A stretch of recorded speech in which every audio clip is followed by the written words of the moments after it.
Morning everyone, welcome to all 4C learning classes. This is a third chapter, session 1 in zoology. The third chapter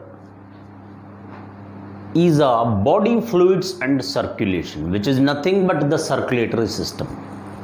So in human physiology, first we discussed the digestive system, the fuel provider and the life sustainer. The next is breathing and exchange of gases. That is none other than calorie burner and the energy life sustainer. And the third comes the body fluids and circulation, which is also said to be third integrated system.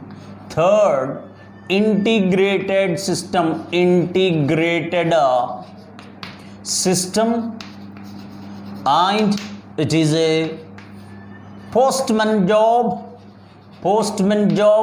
comma, the policeman job. Now let me clear this. Third integrated system. Integration in the sense the coordination. Generally, the nervous system and endocrine system are considered to be the control and coordination, integration among the internal organs by means of nerve impulse by nervous system and hormones by endocrine system. The same way, blood is the one which transport the nutrients to the tissues and transport the oxygen from respiratory organs to the tissues, collect the foul air, that is carbon dioxide, from tissues back into the lungs. It transport the nutrients and collect the waste from the different tissues and transport it into excretory organs called kidneys for their elimination. It produces the different, it is the one which is what also transport the hormones. It contains the proteins. So this is the composition of the blood, thereby it maintains the integrity, means coordination among the internal organs. So the nutrients from the digestive system, which is absorbed, it is being transported to the tissues.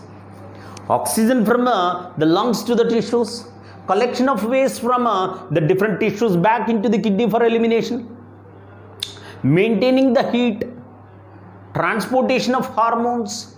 This is how it is of the integrated system after the nervous system as well as the endocrine system. Postman job and policeman job.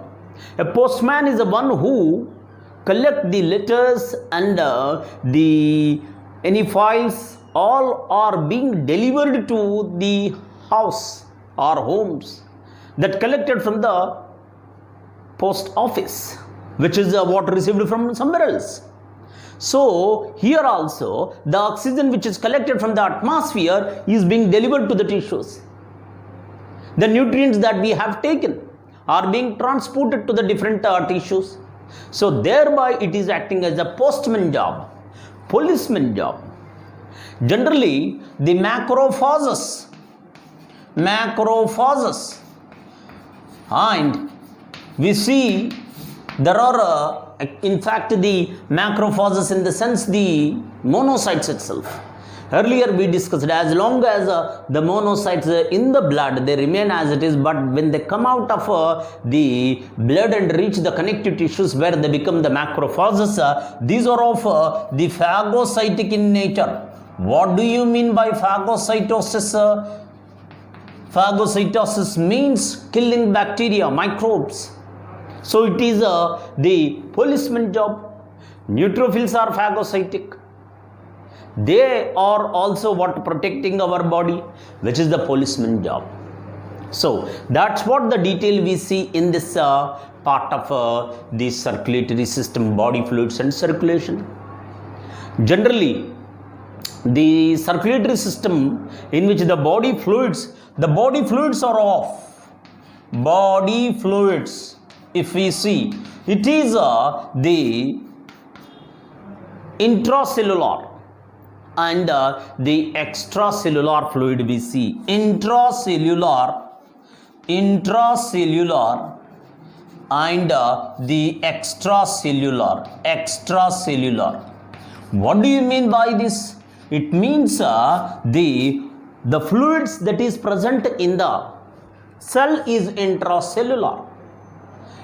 We know very well, that is, every cell has a cytoplasm in which the 60 to 70% is the fluids itself, water.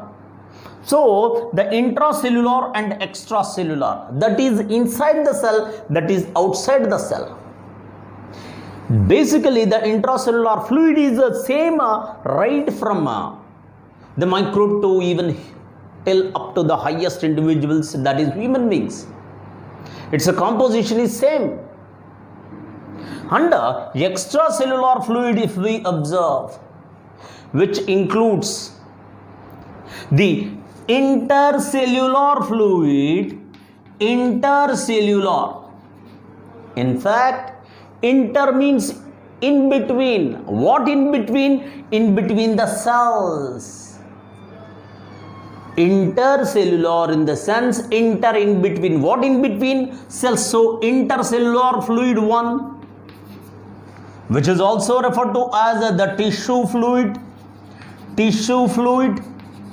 Next, we do see the blood plasma of the blood.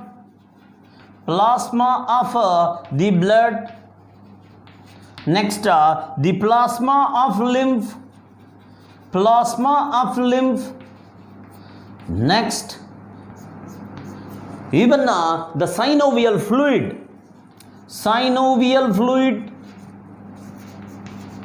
Next, pleural fluid.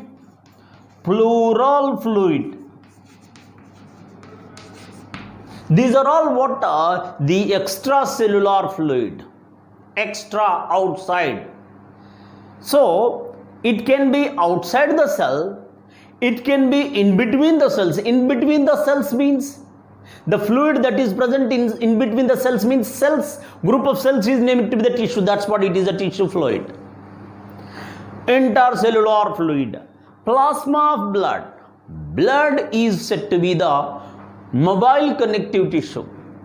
If you see the connective tissue proper, supportive tissue and fluid connective tissue. Blood is said to be the fluid connective tissue. Fluid, which is mobile, which moves. So blood is a fluid connective tissue which includes the two portions. One is the 55% of the fluid part, whereas 45% is of solid part. So fluid part, we are discussing, this is body fluids. So plasma of blood, plasma of lymph. Lymph is said to be the necessary root lymphatic system. And the synovial fluid. Synovial fluid is the fluid that is present in the joints. Synovial fluid. Pleural fluid. Pleural fluid in the sense the fluid that is present. Pericardial fluid surrounding the heart, surrounding the lungs. What is said to be the lungs this is also named to be what is called the serous fluid, we name it as. You recall your memory, that is, lungs is lined by means of the pleural membrane, outer the parietal inner serosa, and in between that the fluid is present, named to be the serous fluid. Pleura refer to lungs, so that's what I have written, the pleural fluid. Whereas that with the case of heart is lined by means of pericardium, which is with the pericardial fluid. Those are what comes under the serous fluid. So this is the description related to the body fluids. The fluid that is present in the blood body is the fluid that is present in the body is of body fluid, which is of intracellular and extracellular. Extracellular is again intercellular fluid, tissue fluid, and the plasma of blood, plasma of lymph, synovial fluid, and the serous fluid. This is what we do discuss as a body fluid. Let's go to the discussion of this body fluid in which the blood is so in this connection, the functional role of the circulatory system, the functional role of the circulatory system is body fluids transportation of nutrients from the digestive tract to the different parts, oxygen from lungs to the tissues and carbon dioxide back, vice versa. Next, hormones are transported. We have discussed the endocrine system, ductless gland, endocrine glands which do not have a duct, so they release their hormones into the blood which transports. So as a part of the body fluids, now we'll go for the blood is considered to be, blood is a fluid connective tissue, mobile connective tissue. Blood includes the two parts are there in blood, which is the 55% is of the liquid portion, liquid part, whereas the 45% is of the solid part. The solid part refers to the formed elements.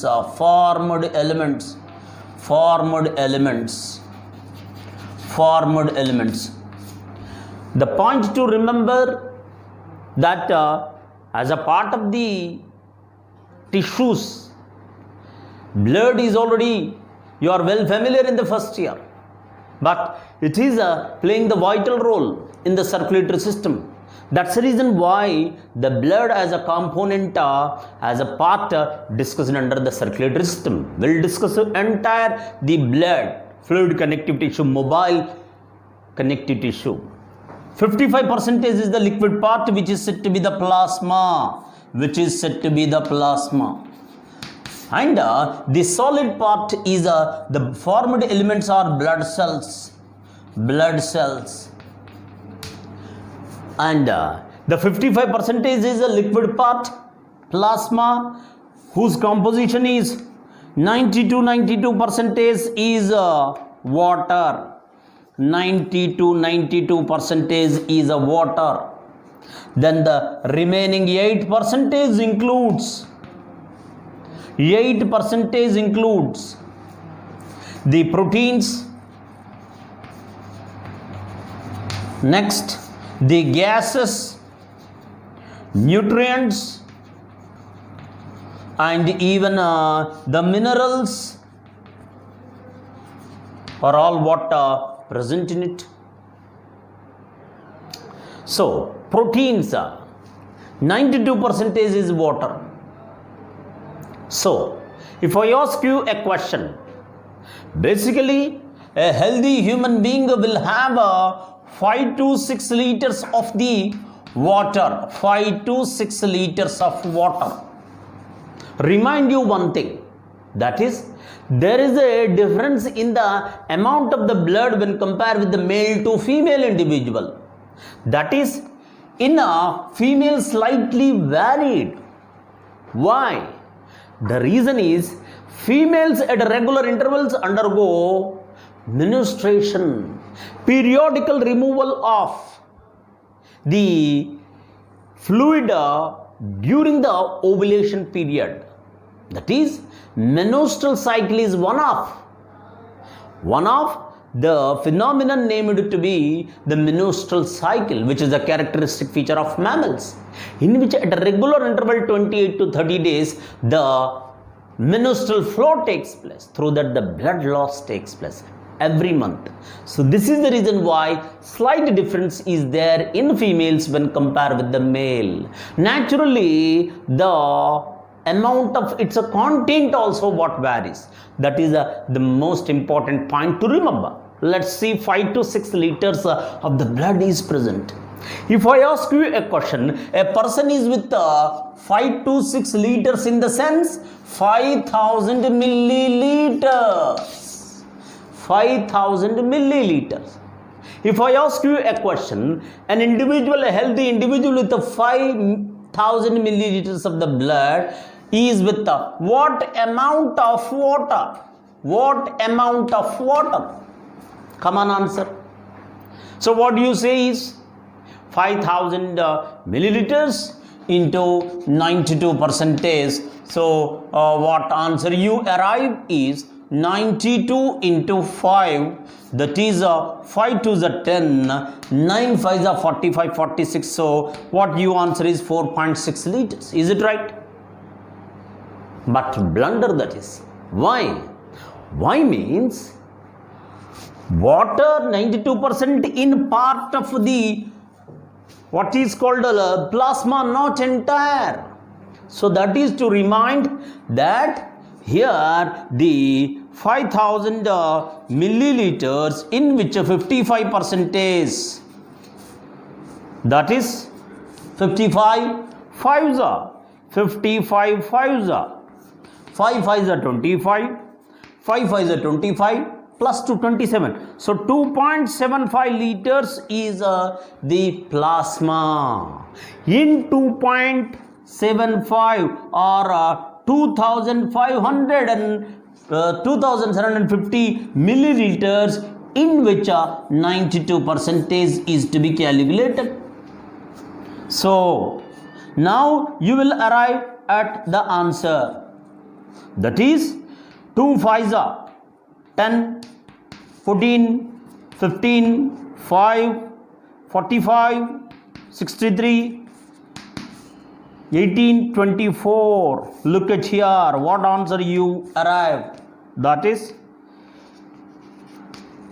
2.53 liters.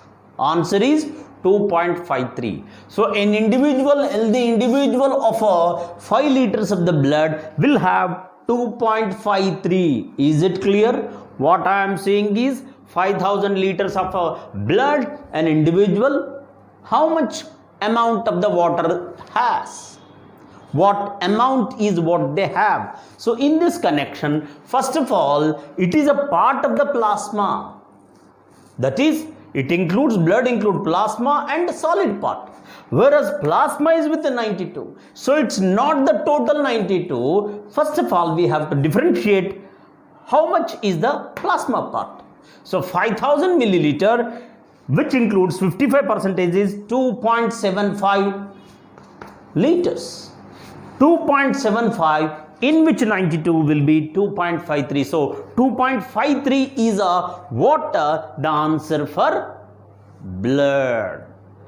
The amount of the blood that a healthy individual will have is 2.53. Let's go to the further details of it. So 92% water. So if I ask again the question, how much amount is the water? 2.53. Let's discuss the other contents. 8% that includes proteins. Proteins in the sense serum albumins, serum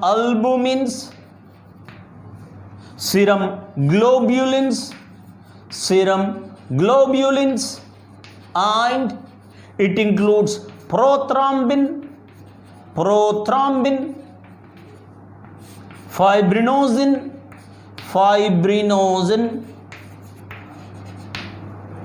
and an anticoagulant called heparin. However, these are synthesized in the liver but become a part of the blood plasma. Right. Serum albumins are considered to be, they maintain the osmolarity. Osmolarity of the blood is maintained by serum albumin. That is, they are responsible for the osmotic capillary pressure and they maintain the osmolarity. Acid-base balance is maintained by serum albumins. Osmolarity is maintained by serum albumin, and they are responsible for water retention in the blood. Whatever the 92% of water is there in plasma is because of the serum albumin. Now answer. If the serum albumins are deficient, it leads to edema. Edema, a condition where ODEMA, edema, is a condition of accumulation of the fluid in the tissues. Why? Why means serum albumins are for retention of the water into the plasma. Due to the same, it results in edema. Next, serum globulins. Serum globulins are nothing but immunoglobulins. Immunoglobulins, which are also named to be the IG. And they are responsible for the immunity. They are nothing but the antibodies, immunity purpose. And antibodies present in the fluids, which are named to be the humors, the plasma and the lymph are named to be the humors. That's what antibodies are part of the humors. That's the reason why the immunity by humors is antibodies is named to be the humoral immunity. Next, prothrombin fibrinogen, which are in an inactive form and play a role in blood coagulation. These are for blood coagulation.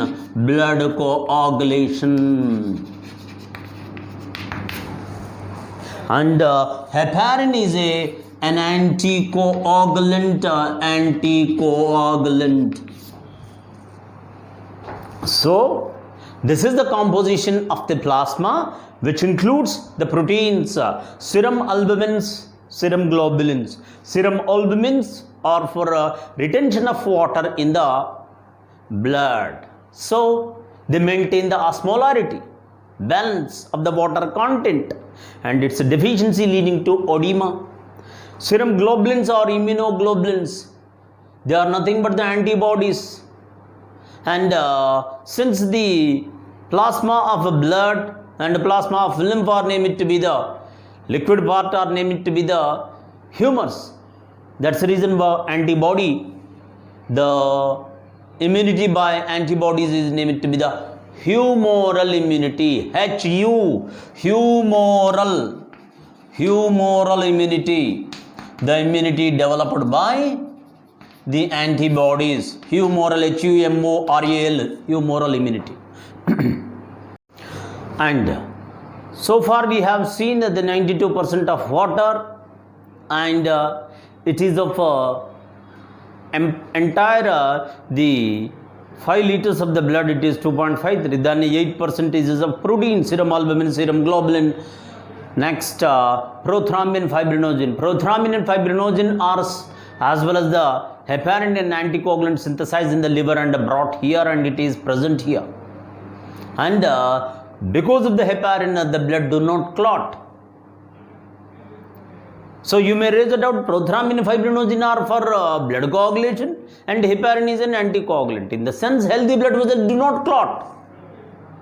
But when injury takes place, according to the intensity of the wound, the blood clots. So it involves a cascade reaction. Prothrombin, fibrinogen. Prothrombin, what become it is prothrombin and fibrinogen both are in a inactive state. Prothrombin converted into thrombin, then fibrinogen into fibrin fibers. All the fibrin fibers come together and causes the clot. Clot is nothing but the fluid portion of the blood converted into jelly-like and prevents the loss of the blood, that is the blood coagulation. Besides that, generally the blood pH is always, plasma pH is always 7.4. It is slightly alkaline, is what we learn. 7.4 is nothing but slightly alkaline. It is maintained at a consistent level. Any deviation in this, the pH will result in fatal. Why? It may come down. The carbon dioxide levels is more in the blood. So carbonic acid, so pH reduces. So that is compensated by sending out the CO2 to the outside by respiratory rhythmic center is how working regulation activity we have learned earlier. Let's come to the portion, not only this, the gases we have seen, that is oxygen, carbon dioxide are transported by means of the hemoglobin. Next, besides that, it is also with the mineral sodium, potassium, chloride, magnesium, bicarbonate ions. Cations are sodium, potassium, calcium, magnesium, whereas anions are bicarbonate and chloride ions. So that is the composition of the blood. In which? Plasma. Now we'll go for the formed elements. Formed elements is formed elements. Now we'll go for nothing but the solid portion. The solid portion, which includes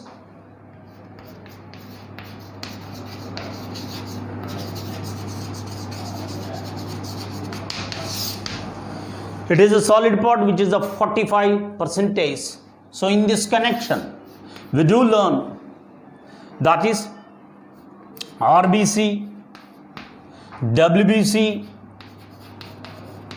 and the thrombocytes and thrombocytes. The study dealing with the blood is what name it to be the hematology. Formed elements portion is a solid part which is 45%. RBC, WBC, thrombocytes. RBCs are also named to be the erythrocytes and these are red in color. WBCs are named to be the leukocytes as they are colorless, and thrombocytes, blood platelets, is what we learn.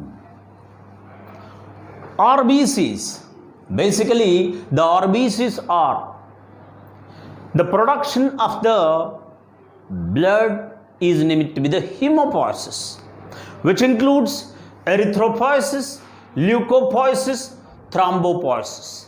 That is the cells that it produces. So let's come to the discussion of RBCs. RBCs are considered to be about the 4.5 to 5 million in number per 1 cubic centimeter of the blood. I repeat, the number of RBCs 4.5 million number to 5 million per cubic centimeter of the blood. Generally, RBCs are enucleated means without nucleus.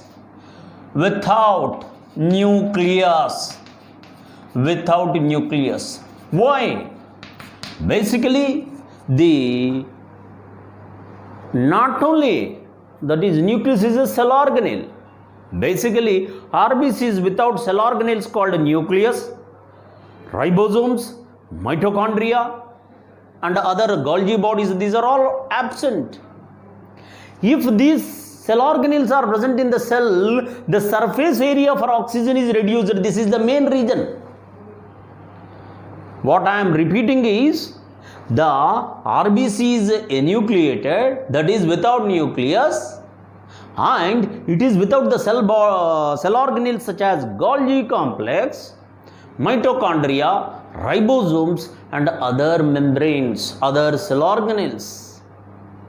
Presence of these will definitely decrease the surface area for oxygen.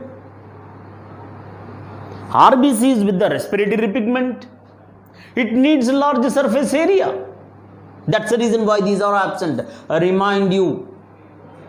Next, apart from that, the RBCs are enucleated, biconcave. That is, look at here, this is the diagram. Biconcave. Is it clear? Biconcave and enucleated we say. Rather, in the case of the llamas and camel, it is what is called oval shaped. But none of the mammalian RBC is nucleus containing. However, one point to remember, the progenitors, that is before the maturation, the RBCs are in an immature state. We do see in the stem cells that is the proerythroblast, erythroblast, reticulocytes that forms a erythrocyte. This is the sequence of events: proerythroblast, erythroblast, reticulocytes, and erythrocytes. Erythrocyte is the RBC matured cell. Till maturation, it may have nucleus. Now you may raise a doubt. So far, till nucleus, how does its surface area for oxygen is what noticed or we learn. Remind you one thing, the hemopoiesis is at the early embryonic stage. Early embryonic stage, the hemopoietic organ is none other than yolk sac membrane. I repeat, early embryonic stage, the hemopoietic center is yolk sac, one of the extra embryonic membrane. Recall your memory. Among mammals, there are 4 extra embryonic membranes surrounding the embryo, which is the amnion, chorion, allantois, yolk sac. So, early embryonic stage, yolk sac. Next, later embryonic stage, liver and spleen. Whereas in adults, it is a bone marrow. Bone marrow. I repeat, the hemopoietic erythropoietic center in the early embryonic stage is yolk sac. Look at here. Early embryonic stage, yolk sac. Later embryonic stage, it is liver and spleen. Whereas in the adults, it is the red bone marrow. Red bone marrow is red bone marrow is what we say is a embryo erythropoietic center. In adults, the matured RBCs are what seen, so they are without the nucleus. And this is early and later embryonic stage, where the baby is present inside the mother itself, where lungs are not functional. So it doesn't require oxygen to carry respiratory pigment. That is the reason why in the early embryonic stage, which is in a mature stage, whereas later it is a matured one, that is bone marrow. In adult stage is the hemopoietic center, whereas in early stages early embryonic yolk sac, and later is a liver and spleen.